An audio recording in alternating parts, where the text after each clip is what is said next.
या मीनिंग्स मैंने जो बताने हैं यहाँ पे वो यूजेज के मुताबिक बताने हैं। जैसा ये जो पहला क्वेश्चन इसमें मैं करवाऊंगा वो यूजेज के मुताबिक है, कि जैसे उसने बताया हुआ है।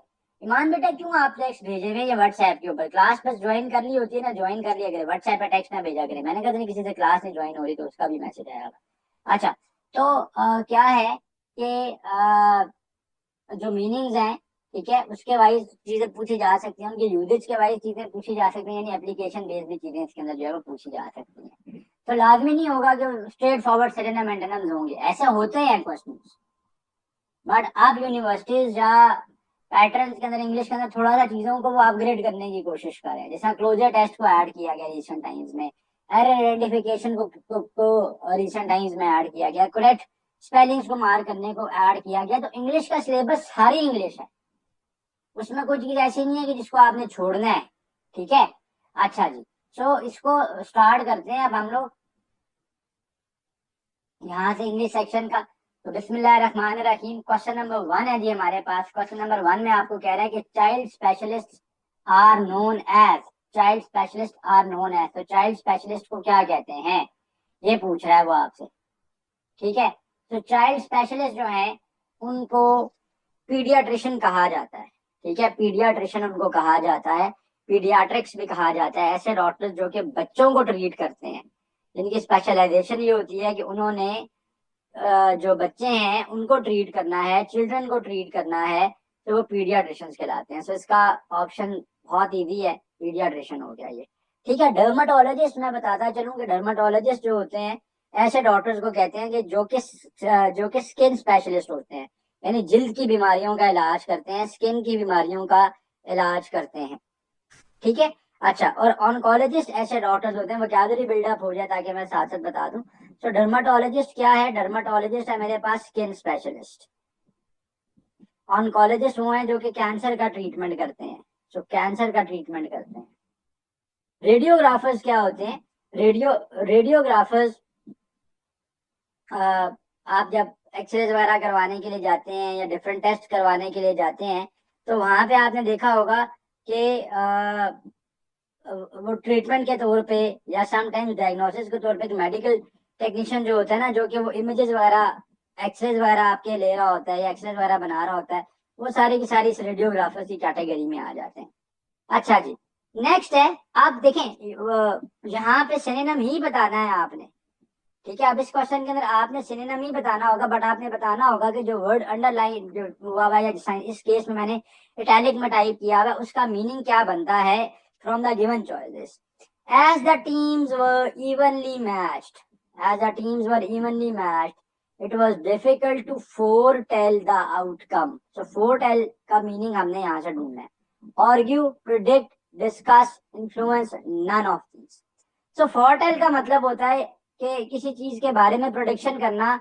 उर्दू में कहते हैं कि उसके बारे में पेशन गोई करना, यानी कोई चीज अभी फ्यूचर में होगी लेकिन आप उसके बारे में बताएं, पहले बात कर रहे हो। जिस तरह कोई ये कहे कि जी आज का मैच ये टीम जीतेगी, ठीक है, या आज बारिश होगी कि नहीं होगी, ठीक है, या कोई आप मूवी देखने गए हैं तो आपका किसी दोस्त ने बता दिया यार पहले मेरा ख्याल है कि अब आगे का ये देखना है, ये काम होगा। तो उसको कहते हैं फोरटेल करना। सो प्रिडिक्ट करना, प्रिडिक्शन होता है इसका मीनिंग। तो करेक्ट आंसर यहाँ पे फोरटेल का बनता है टू प्रिडिक्ट। ठीक है, सो फोरटेल का मीनिंग यहाँ पे क्या बनता है? To predict. सो प्रिडिक्ट करना, प्रिडिक्ट करना इज द आंसर। किसका आंसर है? फोरटेल का, फोरटेल का वर्ड हमने बताना था। अच्छा, बाकी के मीनिंग में बताता हूँ। आर्ग्यू का मतलब क्या होता है? बहस करना। डिस्कस का मतलब होता है आपस में डिस्कशन करना। इन्फ्लुएंस का मतलब होता है किसी के ऊपर असरअंदाज होना, किसी को इन्फ्लुएंस करने की कोशिश करना। Vegetables are a necessary component of a well-balanced diet. So well-balanced का यहाँ पे वर्ड है जिसका हमने बताना है। ऑप्शंस में है आपके पास नेसेसरी, नेसेसरी का मतलब होता है important, component, part, essential, pleasant, abundant, delicious, none of these. ठीक है, अच्छा जी। तो इस क्वेश्चन के अंदर यहाँ पे नेसेसरी का वर्ड यूज है और आगे भी वो वेल बैलेंस्ड डाइट कह रहा है। सो नेसेसरी का भी मतलब होता है इंपॉर्टेंट, एसेंशियल। तो थोड़ा सा कंफ्यूजन जो है ना वो एग्जामिनर ने अपनी तरफ से आपके पास जो चॉइसेस दी हुई है उनमें क्रिएट करने की कोशिश की है। एसेंशियल का भी मतलब होता है इंपॉर्टेंट, क्रूशल, लाजमी, जिसको आप उर्दू में कहेंगे प्लेजेंट। प्लेजेंट का मतलब होता है समथिंग जो कि आपको बहुत ज्यादा अच्छी लगती है, खुशगवार लगती है। अबंडेंट का मतलब होता है समथिंग विच इज प्लेंटीफुल। तो प्लेंटीफुल का मतलब क्या है कि एक चीज बहुत ज्यादा अमाउंट में पड़ी हुई है, मोर देन इनफ पड़ी हुई है। डिलिशियस का तो मीनिंग आपको पता ही है कि जो चीज बहुत ज्यादा आपको पसंद आती है, जायकेदार लगती है।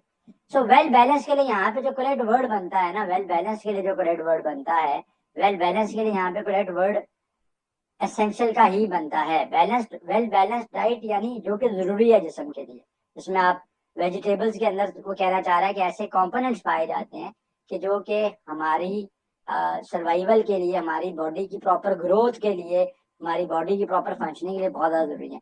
Plastic has replaced many metal parts because it's lighter. तो प्लास्टिक इज लाइटर, इसका मतलब क्या है कि not as rare, not as costly, not as heavy, ये बात बनती है। लाइटर का मतलब क्या है कि उसका मास कम है, वो उतनी ज्यादा हैवी नहीं है। ये वजह है कि प्लास्टिक ने बहुत सारे मेटालिक पार्ट्स को क्या कर लिया, रिप्लेस कर लिया। अब कुछ जगह पे ये भी कह सकते हैं ना कि भाई क्योंकि मेटल तो एक्सपेंसिव है, प्लास्टिक सस्ते हैं इसलिए रिप्लेस किया, बात ठीक है, लेकिन हमने मीनिंग बताना है जिस कंटेक्स्ट में वो वर्ड यहाँ पर यूज हुआ है, जिस कंटेक्स्ट में वो वर्ड यहाँ पर यूज हुआ है। तो यहाँ पे वो कंपैरिजन कर रहा है उसका कि metallic parts they are much heavier and the plastic parts they are lighter. The teacher tried to elicit the correct response from the students. Hide, demand, draw out, ignore, none of this. अच्छा, elicit का जो meaning है ना, अगर मैं आपको बताऊं तो इसका मतलब होता है कि कोई कंक्लूजन निकालने की कोशिश करना, किसी की बात से रिस्पॉन्स निकालने की कोशिश करना। ठीक है, तो उर्दू में इसको आप कह सकते हैं कि किसी की बात से, या कहते हैं कि किसी की बात से बात निकालना। ठीक है, तो उर्दू में अक्सर कहते हैं ना कि भाई तुम्हारी बात से मुझे ये बात याद आ गई, या फिर रिजल्ट्स निकालना, कंक्लूजन करना। तो हाइड नहीं होगा इसका मीनिंग, डिमांड नहीं होगा, ड्रॉ आउट होगा कि उसने कंक्लूजन ड्रॉ आउट किया है, कंक्लूजन ड्रॉ किया। नेक्स्ट क्वेश्चन पे चलते हैं। The scientist worked relentlessly on the project. Relentlessly का मतलब होता है कि बगैर रुके कोई काम करना, बहुत ज्यादा हार्ड वर्क, डेडिकेशन एंड बहुत ज्यादा, आप ये कहो कि अपने ऊपर बहुत ज्यादा सख्त किस्म की सख्ती करके वो काम जबरदस्ती करना, यानी थकना ना, रुकना ना, रिलेंटलेसली। ठीक है, तो रिलेंटलेसली मीन्स टायरलेसली, बगैर थके। ठीक है, अच्छा जी। The novel was praise for its vivid descriptions. Vivid का मतलब होता है ब्राइट, वैसे अगर इसका लिटरल मीनिंग देखा जाए ना तो विविड का मीनिंग होता है ब्राइट। सो विविड का मीनिंग क्या है, विविड का मीनिंग क्या है, विविड का मीनिंग है ब्राइट। ठीक है, सो विविड का मीनिंग है ब्राइट। सो विविड का मीनिंग क्या है, ब्राइट है इसका मीनिंग। अच्छा, the novel was praised, praise का मतलब होता है तारीफ किया जाना किसी चीज की। तो the novel was praised for its vivid descriptions. So vivid का मतलब क्या होगा, dull, no, clear and detailed, yes. जब एक चीज ब्राइट होगी तो उसकी सारी डिटेल्स नजर आएंगी ना, तो वैसे तो उसका लिटरल मीनिंग ब्राइट है और क्लियर है। विविड का मतलब होता है clear, so clear and detailed. He was reluctant to share his personal details. Reluctant का मतलब होता है कि आप किसी काम को करने के लिए willing नहीं हो, you're not willing to do something. Reluctant हो, hesitant हो, shy हो, आप वो काम नहीं करना चाह रहे, आप eager नहीं हो, you are not enthusiastic or eager to do a work. So यहाँ पे इसका मीनिंग आएगा hesitant. His speech was full of sarcasm. ठीक है, सार्केज्म का मतलब क्या होता है, सार्कास्टिक का मीनिंग क्या होता है, हम कहते हैं कि स्टॉप बीइंग सार्कास्टिक, यानी तंज करना, इसको आप उर्दू में कह सकते हो, यानी ह्यूमरस तौर पे एक सख्त बात कह जाना। सो बिटर ह्यूमर यहाँ पे वर्ड जो है वो बनता है। पोलाइटनेस का तो मतलब क्या है, किसी से बहुत ज्यादा पोलाइटली डील करना। एंगर तो गुस्से को कहते हैं। सिंपैथी का मतलब होता है किसी को काइंडनेस दिखाना, किसी के दुख में, किसी के दर्द में जैसे आप शामिल हैं, इस बात को साबित करने की कोशिश करना, उसका साथ देना किसी का उसकी मुश्किल में या उसके बुरे वक्त में। The company faced severe losses last year. Losses का मतलब क्या है, नुकसानात। तो ऑप्शन देखते हैं, माइल्ड। अच्छा, लॉसेस का हमने नहीं बताना, हमने सवेयर का बताना है। तो यहाँ पे जो वर्ड है ना वो सवेयर का वर्ड है। तो severe, the company face severe losses last year, mild, serious, sudden, expected. तो सवेयर का मतलब होता है शदीद, सीरियस आएगा यहाँ। He was accuse of plagiarism. अच्छा, एक्यूज का मतलब होता है किसी पे इल्जाम लगना, किसी पे इल्जाम लगना, एक्यूज्ड, तो इस पे ये इल्जाम है, इस पे ये एक्विजिशंस है, एक्विजिशंस का वर्ड। सो साथ साथ वोकैबुलरी तो क्योंकि बिल्डअप आप लोग करते नहीं है, तो साथ साथ मैं मीनिंग बता देता हूँ कि एक्यूज के लिए एक्विजिशंस का वर्ड साथ यूज होता है कि एक्यूज जिस पे इल्जाम लगा, एंड एक्विजिशंस जो इल्जामात लगे हैं, एक्विजिशंस जो कि इल्जामात लगे हैं। प्लेजरिज्म, प्लेजरिज्म का मतलब होता है कॉपी करना किसी की चीज को, कॉपी पेस्ट करना, उसको प्लेजरिज्म कहते हैं।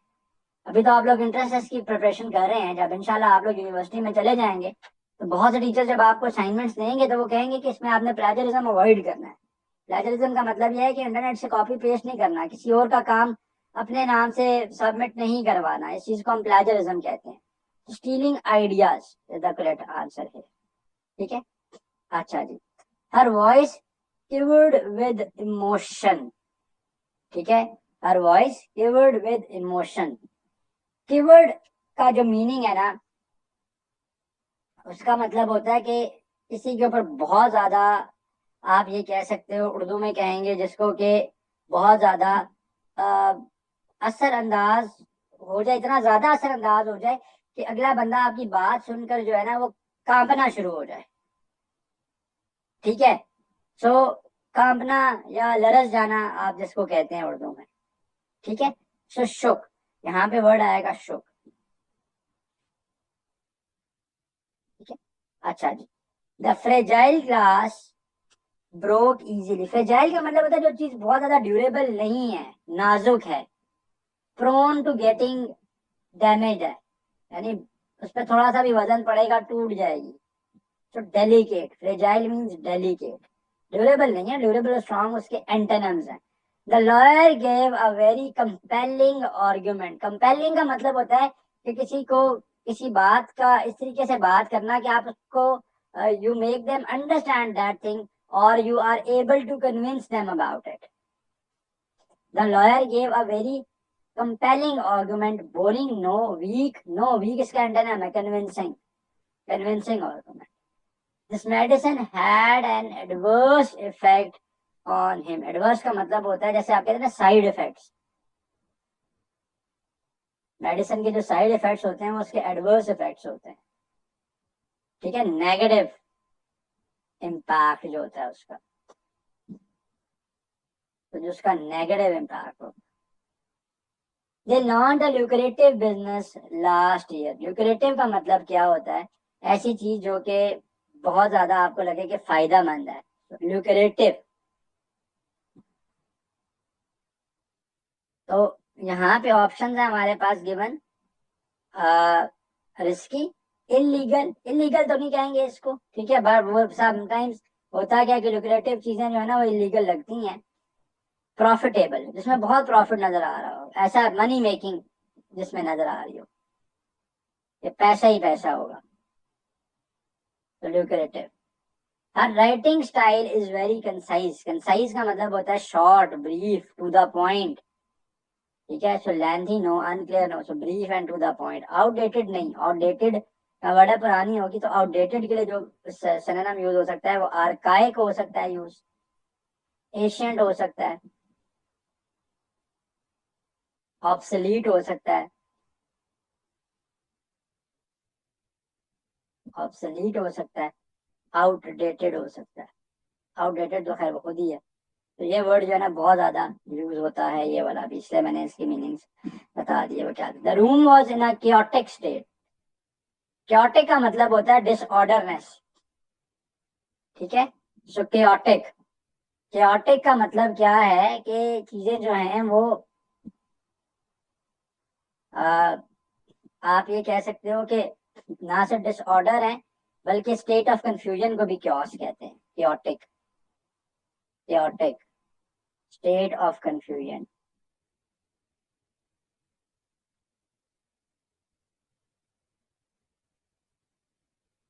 State of confusion. ऑर्डर को है नहीं, पता नहीं कौन सी चीज कहाँ पे पड़ी हुई है। तो clean no, quiet no, disordered yes. Room के मीनिंग में ये आ जाएगा। Spoke in a very arrogant tone. So arrogant का मतलब होता है बहुत ज्यादा प्राउड होना, मगरूर होना, उर्दू में कहते हैं। तो हम्बल नो, हम्बल मॉडस्ट का तो मीनिंग यही किया कि down to earth, proud and rude. कुछ लोग होते हैं ना, उनसे बात आप करेंगे ना, बंदा कहता है कि यार इसकी तो पर्सनैलिटी में बहुत ज्यादा रूडनेस है, प्राउड है, वो बस वो कहते हैं कि हम ही हमें हमें तो बहुत कुछ पता है। अच्छा, the police conducted a meticulous investigation. Meticulous का मतलब होता है थॉरो, थॉरो, थॉरो, रो तो नहीं लिख दिया ना, थॉरो, हाँ थॉरो होगा, थ्रू नहीं होगा, थॉरो होगा। तो थॉरो का मतलब क्या होता है कि इसमें आप एक एक डिटेल को चेक कर रहे हो, कोई चीज मिस नहीं रहने दे रहे। थॉरो, डिटेल्ड, प्रिसाइजली एक एक चीज को चेक आउट कर, तो detailed and careful. The book gives a comprehensive overview of history. Thorough का वर्ड यहाँ पे फिर आ गया। कॉम्प्रिहेंसिव का भी मतलब ये होता है detailed. Her answer was ambiguous. Ambiguous का भी मतलब होता है unclear, unclear.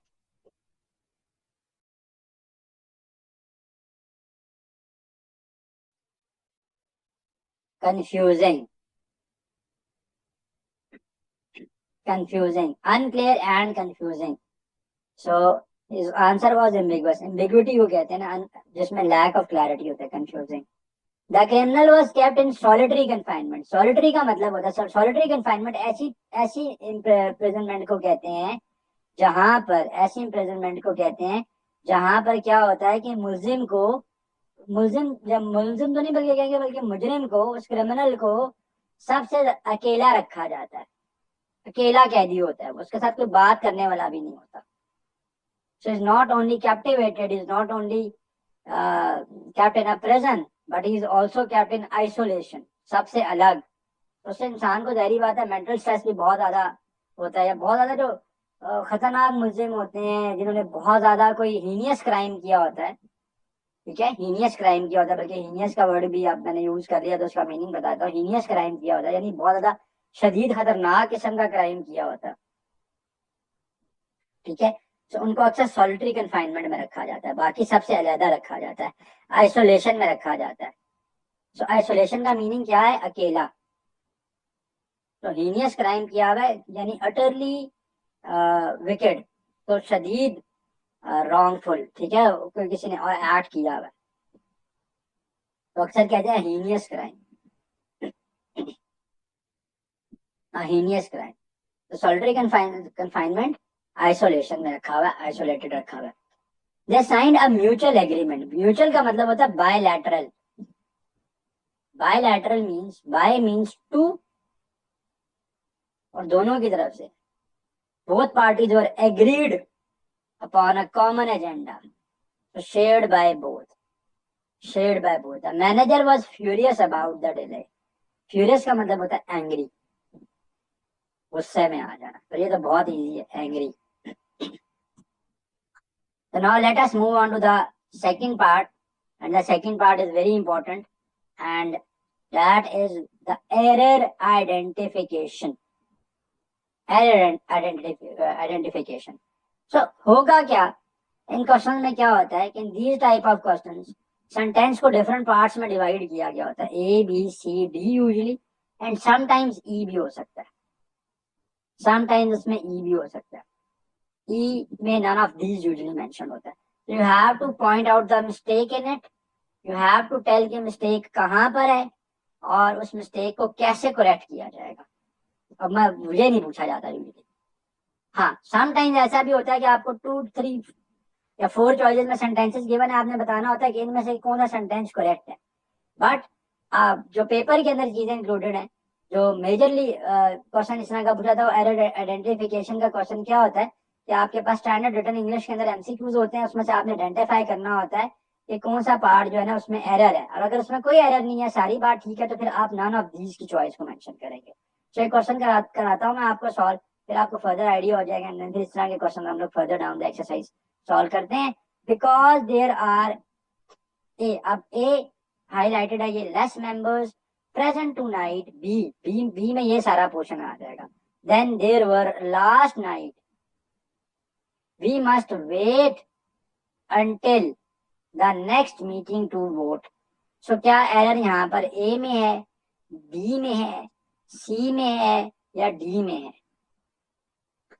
Less members,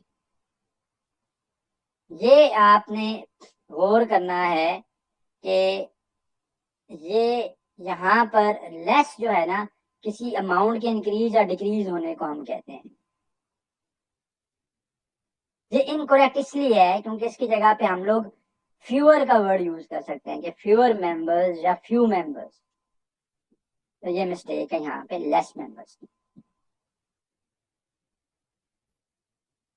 So now the next question, the main office of the factory can be found in the Maple Street in New York City near Central Park. Okay, so the main office of the factory can be found in Maple Street नहीं होगा, ठीक है, so in Maple Street नहीं होगा, right? यहाँ पर क्या होगा, at Maple Street या on Maple Street जो है ना वो होगा, ठीक है। दिस स्टेटमेंट इज रॉन्ग, ये कंप्लीट सेंटेंस अगर आप बता रहे हो कि इन मेपल स्ट्रीट नहीं है, on maple street, at maple street, so यहाँ पे बी में मिस्टेक है। ऑल्दो आपने मिस्टेक बतानी नहीं होती है कि मिस्टेक क्या है, बट मैं यहाँ पर आपकी जो कहते हैं ना अंडरस्टैंडिंग के लिए आपको ये बता रहा हूँ कि मिस्टेक है क्या। सो आपने सिर्फ मिस्टेक को पॉइंट आउट करना होता है ऐसे सेंटेंसेस में। Found on maple Street in New York City, at maple Street New York City. Each student in the class must submit their homework before Friday without delay. So each student in the class must submit their homework before Friday without delay. ठीक है, अच्छा, must submit their homework। अब each student है ना, each है, यहाँ पे देर नहीं आएगा, ठीक है, देर नहीं आएगा, देर होमवर्क का इसने वर्ड यूज किया। सो देर तो होगा ना जब every student in the class must submit their homework होता है, तो फिर इसके साथ आगे देर नहीं आएगा। Neither of the answers are correct,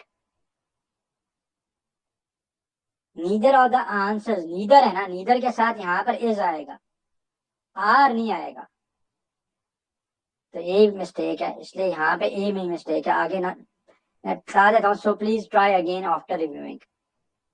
अच्छा, the teacher asked if anyone have seen her missing file during the class।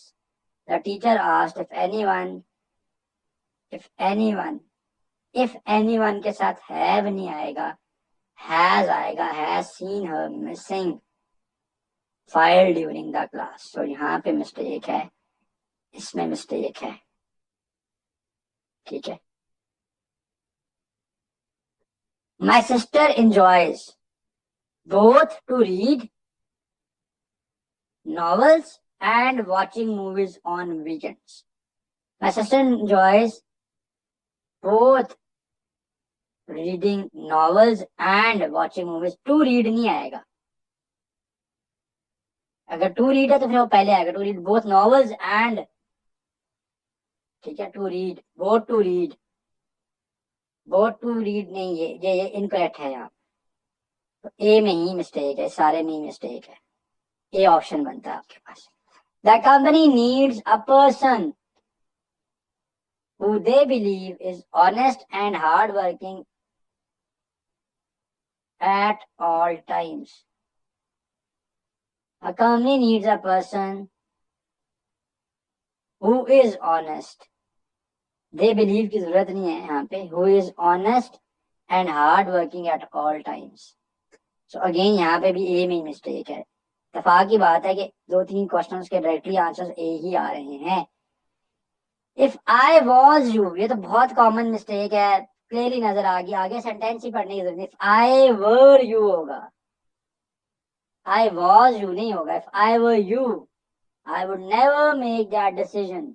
आगे सारी बात ठीक है और सारी बात ही हाईलाइटेड है क्योंकि बी सी डी वो छोटा सेंटेंस है।